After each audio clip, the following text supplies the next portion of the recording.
तो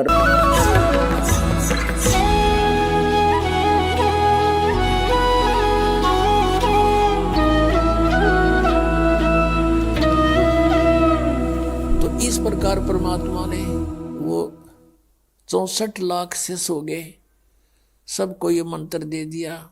फिर हम, क्योंकि ज्ञान हमें था नहीं, कोई भी बैकाले था, हिंदू और मुसलमान दोनों को उपदेश दिया करते भगवान, और कहा करते भाई हिंदू मुस्लिम दो नहीं भाई, दो कहे सो नरक में जाई, एक पिता की संतान हो तुम, ये काल ने तुम्हारे को यहाँ आपस में दुश्मन बना दिया, बिन बिन बना के।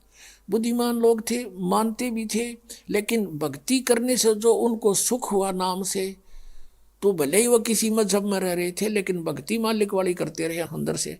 लेकिन कुछ समय के बाद क्या होता है इस प्राणी के साथ कि इसको सुख घना हो जाता है, क्योंकि मालिक सुखदाई है, ये दयालु परमात्मा है, इसकी जरा सी मेहर से इतना सुख हो जाता है, जीव बौंदल जाता है, विचलित हो जाता है। फिर कुछ दिनों के बाद क्या हुआ, धीरे धीरे परमात्मा से दूर हो गए। कोई कह दे नहीं भाई भगवान तो भगवान है, ये कबीर भगवान नहीं है, ये अल्लाह नहीं है, ये तो झूठ बोलता है। ठीक है तुम्हें सुख हो गया होगा, छोटा मोटा कोई सिद्ध पिद्ध होगा यू ऐसे। तो इस तरह उन्होंने, हमें ज्ञान ना होने से अपने मजहब के लोगों ने परमात्मा से हमें पुनः दूर कर दिया, लेकिन उस मालिक का उद्देश्य था वो पूरा हुआ।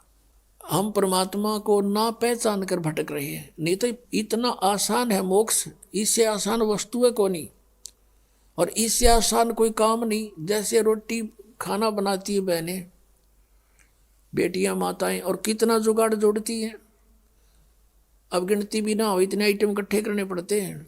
परात कितना, फिर तवा, चूल्हा, लकड़ी, तेल है, और फिर कटोरा, फिर चम्मच, फिर नमक, मिर्च, नरी आइटम इकट्ठी करके, और फिर आटा बनाना, फिर सब्जी काटना, छोंक लाना है। और इसी गर्मी हो चाहे सर्दी, उसमें वो चाहे वर्षा हो। अब तक कुछ एक गैस के चूल्हे चाले हो गए, नहीं पहले तो लकड़ियाँ जलाया करते थे, अब भी जलाते हैं, 90% लोग लकड़ियों से ही अब खाना बनाते।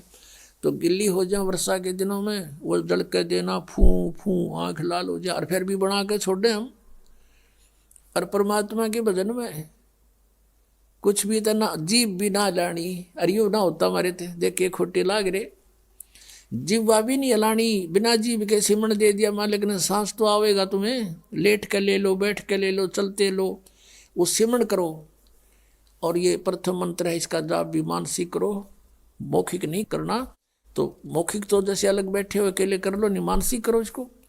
तो इस तरह इसमें कुछ भी ठाके ना लेना, और ना कोई जुगाड़ जोड़ना, और यूँ भी ना कर सकते, फिर हमारे जैसे नालायक नहीं, फिर हम किसे भगत है।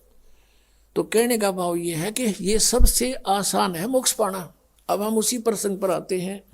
तो ऐसे परमात्मा हमें चार्ज कर गए, और चार्ज करके चले गए। मालिक सहश्री आए थे, सहश्री चले गए, तो हम मालिक को नहीं पहचान सके, इसलिए उनसे विमुख हो गए थे। परमेश्वर ने एक लीला की थी।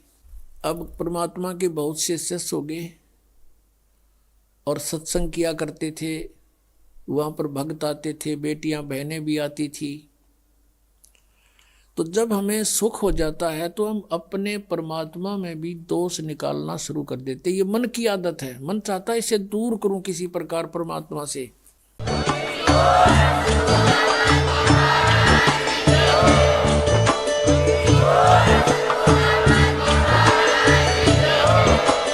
आप सुन रहे थे जगत गुरु तत्वदर्शी संत रामपाल जी महाराज जी के मंगल प्रवचन। अधिक जानकारी के लिए विजिट कीजिए हमारी वेबसाइट www.jagatgururampalji.org। संत रामपाल जी महाराज जी के शुभ आशीर्वाद से पूरे विश्व भर में 500 से भी ज्यादा नाम दीक्षा केंद्र हैं, जिन पर संत रामपाल जी महाराज जी द्वारा ऑनलाइन निशुल्क नाम दीक्षा दी जा रही है। अपने नजदीकी नाम दीक्षा केंद्र का पता करने के लिए संपर्क करें।